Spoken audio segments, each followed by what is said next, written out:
ជំរាបសួរបងប្អូនទាំងគ្នាស្វាគមន៍មកកាន់ Channel YouTube Party ថ្ងៃនេះខ្ញុំបាទមើលបង្ហាញបងប្អូនទាំងគ្នាជាមួយនឹងវីដេអូថ្មីវីដេអូនេះរៀងប្លែកដែរគឺខ្ញុំនិយាយតាក់ទងជាមួយនឹងការធានាគ្រួសារមករស់នៅក្នុងប្រទេសកូរ៉េហើយឥឡូវនេះខ្ញុំបានធានាគ្រួសារមករស់នៅក្នុងប្រទេសកូរ៉េហើយអញ្ចឹងហើយខ្ញុំចង់ធ្វើវីដេអូចែកម្លែកទៅកាន់បងប្អូនទាំងគ្នាហើយខ្ញុំធ្វើនេះតាក់ទងជាមួយនឹងបទពិសោធន៍ផ្ទាល់ខ្លួនហើយអញ្ចឹងហើយខ្ញុំមកចែករំលែកចំពោះបងប្អូនទាំងគ្នាដែលកាន់វីសាដូចជាE7 ខ្ញុំកាន់ E7 14អញ្ចឹងហើយខ្ញុំបានធានាប្រពន្ធហើយនឹងកូនមួយមករស់នៅក្នុងប្រទេសកូរ៉េហើយខ្ញុំចង់ចែករំលែកបទពិសោធន៍ហើយបងប្អូនទាំងគ្នាដែលមានបំណងចង់ធានាអាចស្ដាប់បានទៅកន្លែងណាល្អយើងទុកទៅបើសិនជាកន្លែងណាដែលបងប្អូនទាំងគ្នាគិតថាគ្មានប្រយោជន៍ទេបោះបង់ចោលទៅហើយខ្ញុំនិយាយនេះមិនមែនតម្រូវឲ្យបងប្អូនគ្នាត្រូវតែធ្វើដូចខ្ញុំ100%ទេខ្ញុំគ្រាន់តែបង្ហាញចំណុចខ្លះក្រែងលោបងប្អូនគ្នាដែលមានបំណងធានាហើយគាត់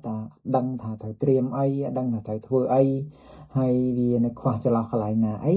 ចាំបងប្អូនគ្នាស្ដាប់វីដេអូហ្នឹងទៅវីដេអូហ្នឹងអាចថាវែងដែរគឺខ្ញុំនិយាយសុទ្ធវាមានបង្ហាញថែមតិចតួចទេហើយខ្ញុំធ្វើតាមដំណាក់កាលចំពោះវីដេអូនេះខ្ញុំនិយាយចំពោះការត្រៀមបើសិនជាបងប្អូនគ្នាចង់ធានាគ្រួសារមកកាន់ប្រទេសកូរ៉េតែយើងគួរត្រៀមអីខ្លះហើយចាំវីដេអូក្រោយខ្ញុំនិយាយពីការរៀបឯកសារហើយបន្តមកទៀតខ្ញុំនិយាយជាមួយនឹងការឆែកមួយវីសាអីចឹងណាខ្ញុំធ្វើតាមដំណាក់កាលរហូតមកដល់ដែលយើងអាចធានាគ្រួសារមកកាន់ប្រទេសកូរ៉េអញ្ចឹងហើយវីដេអូនេះខ្ញុំនិយាយចំពោះថាយើងគួរត្រៀមអីខ្លះមុនពេលដែលយើងធានាប្រពន្ធឬក៏ធានាកូនឬក៏យើងធានាប្តីអីចឹងទៅមកកាន់ប្រទេសកូរ៉េបើដូចខ្ញុំប្រុសអញ្ចឹងខ្ញុំធានាប្រពន្ធធានាកូនអីចឹងណាហើយបើសិនជាបងប្អូនគ្នាស្រីធានាប្តីធានាកូនអីអាហ្នឹងស្រេចតែចិត្តយើងចង់ធានាតាឧទាហរណ៍ថាខ្ញុំអញ្ចឹងខ្ញុំចង់ធានាតែប្រពន្ធក៏បានយើងធានាទាំងប្រពន្ធទាំងកូនមកទាំងអស់គ្នាក៏បានអាហ្នឹងស្រេចតែជំរើសរបស់យើងអញ្ចឹងហើយសម្រាប់ខ្ញុំគឺខ្ញុំធានាប្រពន្ធមួយហើយនឹងកូនមួយកូនខ្ញុំ10ខែកូនខ្ញុំកើតនៅខ្មែរបាន10ខែក៏ប៉ុន្តែក៏ពេលប្រពន្ធខ្ញុំទម្ងន់នោះគាត់តាមរស់នៅប្រទេសកូរ៉េដល់ពេលគាត់ទម្ងន់ទៅគាត់ក៏ត្រឡប់ទៅខ្មែរអញ្ចឹងទៅហើយបន្ទាប់ពីគាត់សម្រាលរួចអញ្ចឹងទៅកូនបាន10ខែក៏ខ្ញុំចាប់ផ្ដើមធានាគាត់មកកាន់ប្រទេសកូរ៉េវិញហើយឥឡូវនេះកុំឲ្យវែងឆ្ងាយគឺយើងនិយាយចូលទៅដល់ថាតើយើងគួរត្រៀមអីខ្លះនៅពេលដែលយើងចង់ធានាគ្រួសាររបស់យើងមកកាន់ប្រទេសកូរ៉េឥឡូវចំណុចសំខាន់វាមានប្រមាណដូចជាមិនច្រើនទេមុនគ្នាតែគាត់ថាវាមានចំណុចតូចបន្ថែមអីចឹងទៅទី1នៅពេលដែលយើងចង់ធានាគ្រួសារមកកាន់ប្រទេសកូរ៉េគឺយើងត្រូវតែកាន់ប្រភេទ Visa E7 វាមាន E7 ហើយនិង E7R E7 ហ្នឹងសម្រាប់ទូទៅហើយ E7R ហ្នឹងគឺនៅតាមប្រភេទតំបន់ដែលខ្សត់ប្រជាជនគឺគេបានជាប្រភេទពួក E7R ហើយពួកវាមានអត្ថប្រយោជន៍ច្រើនជាងពួក E7 ធម្មតាអញ្ចឹងណាចឹងហើយអានឹងខ្ញុំមិននិយាយតាក់ទងជាមួយនឹងវីសាហ្នឹងទេតែគ្រាន់ថាវីសាទាំងពីរហ្នឹងគឺយើងអាចធានាគ្រួសារមកកាន់ប្រទេសកូរ៉េបានដូចគ្នាអញ្ចឹងហើយនៅពេលដែលយើងកាន់វីសា E7 ហើយបើយើងមិនថាយើងកាន់បាន1ឆ្នាំឬក៏ប្រហែលទេវាអត់សំខាន់ទេសំខាន់ឲ្យតែយើងកាន់ប្រភេទវីសា E7 អញ្ចឹងហើយនៅពេលដែលយើងចង់ធានាគ្រួសារមកកាន់ប្រទេសកូរ៉េគឺវាមានពីរប្រភេទទី1គឺយើងធានាគ្រួសារយើងមកលេងហើយមួយទៀតគឺយើងធានាមករស់នៅអញ្ចឹងនៅពេលដែលយើងបំពេញបែបបទគឺគេនឹងសួរថាយើងបំពេញ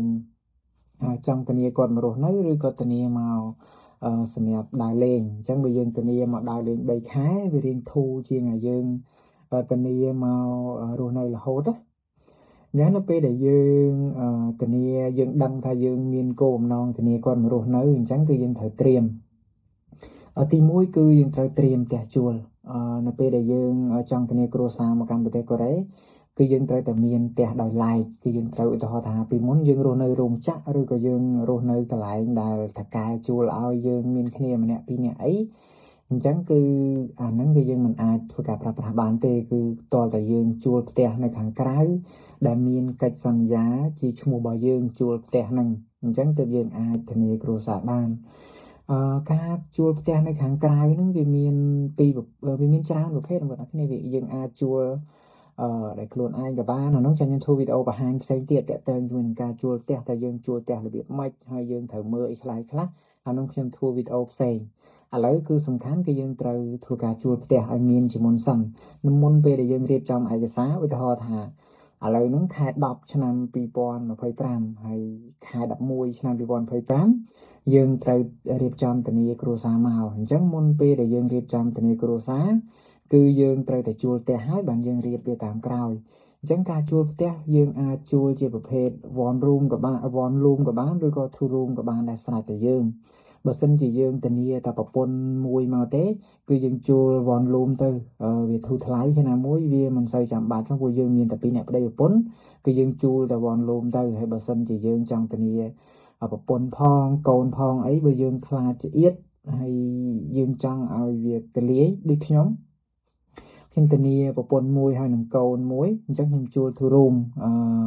វារៀងថ្លៃដែរបងប្អូនគ្នាតម្លៃវារៀងថ្លៃជាងone room ដែរក៏ប៉ុន្តែយើងចង់បានបន្ទប់រៀងទលាយដោយសារយើងមានកូនអញ្ចឹងទៅហើយយើងចង់ឲ្យមានកន្លែងលេងកន្លែងអីអញ្ចឹងទៅអាហ្នឹងយើងជួល two room ទៅតាមលទ្ធភាពហើយតម្លៃវាខុសគ្នាតាមហ្នឹងអញ្ចឹងឥឡូវហ្នឹងគឺយើងត្រូវតែមានផ្ទះជួលជារបស់ខ្លួនឯងមួយហើយអញ្ចឹងនៅពេលដែលយើងជួលផ្ទះហើយគឺយើងអាចធ្វើការរៀបចំឯកសារបានហើយបន្តមកទៀតគឺបងប្អូនគ្នាត្រូវតែមានលុយនៅក្នុងកង់ឃើញបងប្អូនគ្នាឃើញគេផ្សាយថាចាប់ពីថ្ងៃទី1ខែ7មកគឺគេមិនតម្រូវឲ្យមានលុយនៅក្នុងកង់ទេក៏យើងអាចធ្វើការធានាគ្រួសារបានដែរក៏ប៉ុន្តែសម្រាប់បទពិសោធន៍ខ្ញុំហើយនេះគឺយើងមិនចាំបាច់មានលុយច្រើនពេកទេយើងមានមកល្មមលុយដែលយើងមានតម្រូវឲ្យយើងមានហ្នឹងគឺចាប់ពី3លានឡើងគឺខ្ញុំផ្ទាល់គឺខ្ញុំមានតែ3លានជាងទេបន្ទាប់ពីយើងជួលផ្ទះហើយគឺយើងត្រូវមានលុយនៅក្នុងកង់3លាន3លានជាងយល់បងប្អូនគ្នាមាន5លាន6លាន10លានអីគឺកាន់តែល្អក៏ប៉ុន្តែយ៉ាងទាបបំផុតគឺបងប្អូនគ្នាត្រូវមាន3លានជាង3លាន20 3លាន50ឡើងទៅអាហ្នឹងគឺជាលុយដែលយើងបើកប្រាក់ខែមកឧទាហរណ៍ថាយើងខែ11ខែ11យើងមានគម្រោងថាធានាគ្រួសារមកអញ្ចឹងខែ8ខែ9ខែ10ហ្នឹងគឺយើងទុកលុយក្នុងកង់យើងឲ្យបានរៀងច្រើនមកយើងទុកលុយមួយខែ1លានជាងចឹងទៅដល់ពេលខែ11ដែលយើងត្រូវរៀបចំឯកសារគឺយើងមានលុយ3លានជាងបន្ទាប់ពីយើងកក់ផ្ទះហើយកក់ផ្ទះក៏ត្រូវតែលុយយើងដែរបងប្អូនគ្នាមិនមែនលុយយើងខ្ចីគេយកមកដាក់ប៉ុកហើយយើងយកទៅជួលផ្ទះហើយខ្ចីគេបន្ថែមទៀតយកមកដាក់ក្នុងកង់យើង3លានទៀតអាហ្នឹងគឺវាអត់សូវល្អសំខាន់គឺបងប្អូនគ្នាត្រូវតែមានលុយបើកប្រាក់ខែមក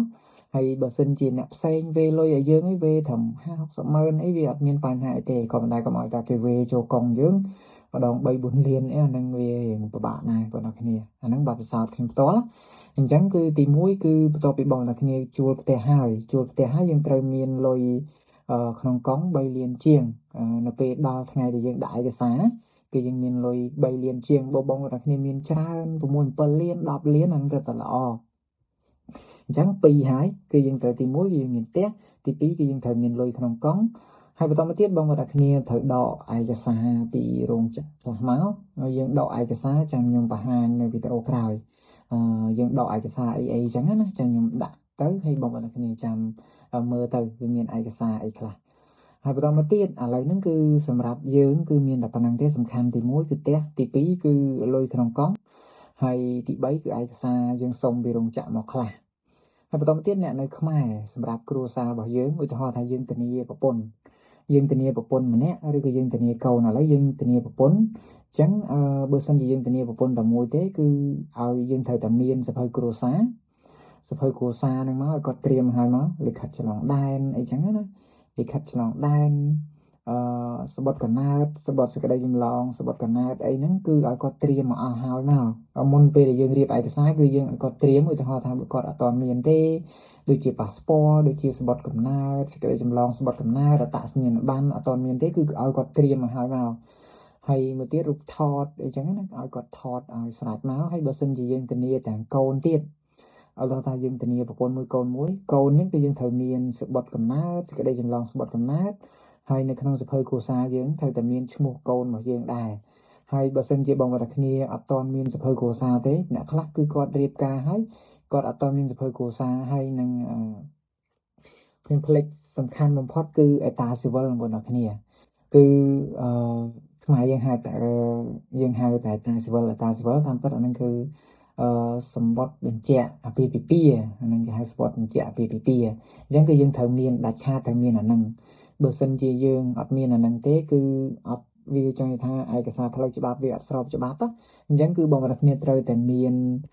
សម្បត្តិបញ្ជាក់អាពាហ៍ពិពាហ៍ហ្នឹងសំខាន់ជាងគេគឺយើងហៅឯតាស៊ីវិលហ្នឹងគឺយើងត្រូវតែចុះឯតាស៊ីវិលហ្នឹងមកហើយបន្តមកទៀតដូចខ្ញុំនិយាយអញ្ចឹងឲ្យគាត់ត្រៀមអាហ្នឹងគឺយើងគ្រាន់តែត្រៀមទេចាំវីដេអូដែលខ្ញុំនិយាយតាក់ទងជាមួយឯកសារchoខ្ញុំបញ្ជាក់បន្ថែមអញ្ចឹងគឺយើងត្រូវត្រៀមសម្រាប់អ្នកនៅខ្មែរហ្នឹងឲ្យគាត់ត្រៀមដូចថាសម្បត្តិអាពាហ៍ពិពាហ៍អាហ្នឹងគឺយើងត្រូវធ្វើទាំងប្តីទាំងប្រពន្ធហ្នឹងយើងធ្វើទៅគេមានឈ្មោះប្តីឈ្មោះប្រពន្ធហើយបន្តមកទៀតសម្បត្តិសភៅគ្រួសារហើយបន្តមកទៀតអត្តញ្ញាណប័ណ្ណសម្បត្តិកំណើតសេចក្តីចម្លងសម្បត្តិកំណើតហើយចំពោះសម្បត្តិអាពាហ៍ពិពាហ៍ហ្នឹងបងប្អូនអ្នកគ្នាវាមានបែបទៀតសម្បត្តិអាពាហ៍ពិពាហ៍ហ្នឹងវាមានសេចក្តីចម្លងសម្បត្តិអាពាហ៍ពិពាហ៍ទៀតអញ្ចឹងពេលបងប្អូនគ្នាធ្វើចុះឯតាស៊ីវិលហ្នឹងគឺបងប្អូនគ្នាឲ្យគេធ្វើសេចក្តីចម្លងសម្បត្តិអាពាហ៍ពិពាហ៍មកវាមានពីរប្រភេទហ្នឹងគឺយើងយកមកដើម្បីទុកត្រៀមយកមកបកប្រែហើយកូនយើងហ្នឹងគឺមានសម្បត្តិកំណើតសេចក្តីចម្លងសម្បត្តិកំណើតហ្នឹងហើយគឺវាមានតែប៉ុណ្្នឹងទេហើយឲ្យគាត់ថតរូបអីចឹងទៅថតរូបទុកអញ្ចឹងចំពោះឯកសារដែលយើងត្រៀមហ្នឹងគឺមានតែប៉ុណ្្នឹងទេបងប្អូនគ្នាដូចជាមិនច្រើនអីប្រហែលទេគឺមានតែប៉ុណ្្នឹងមកហើយចាំវីដេអូក្រោយចាំខ្ញុំបញ្ជាក់ថាឯកសារអីខ្លះដែលយើងត្រូវមានសម្រាប់អ្នកនៅក្នុងប្រទេសកូរ៉េហើយឯកសារអីខ្លះដែលយើងមានសម្រាប់អ្នកនៅខ្មែរដើម្បីយកទៅធ្វើការបកប្រែហើយចំពោះខ្ញុំផ្ទាល់គឺខ្ញុំមិនបានរៀបខ្លួនឯងទេបងប្អូនគ្នាគឺខ្ញុំបានជួលអ្នកគ្រូឲ្យគាត់ជួយរៀបឯកសារឲ្យដោយសារខ្ញុំអត់សូវមានពេលដោយសារខ្ញុំការងារវារវល់អញ្ចឹងតាមពិតឯកសារនៅកូរ៉េវាមិនច្រើនប្រហែលទេក៏ប៉ុន្តែសម្រាប់ការបកប្រែឯកសារអីនៅខ្មែរសម្រាប់ទៅពិនិត្យសួរពិនិត្យអីហ្នឹងគឺវារៀងពិបាកដោយសារប្រពន្ធខ្ញុំគាត់មានកូនអីចឹងទៅយើងពិបាកទៅបកប្រែអីចឹងទៅគឺខ្ញុំបានជួលខាងអ្នកគ្រូនៅកូរ៉េហ្នឹងគាត់ជួលទៅគឺគាត់រៀបឯកសារមកស្រេចហ្មងទាំងនៅកូរ៉េនៅខ្មែរគាត់មានក្រុមការងារនៅខ្មែរសម្រាប់បកប្រែឯកសារសម្រាប់ជូនទៅពិនិត្យសួរសម្រាប់ជូនទៅដាក់ពាក្យហើយសម្រាប់ជូនបង់វីសាអីគឺគាត់រ៉ាប់រងមួយសេតយើងគ្រាន់ថា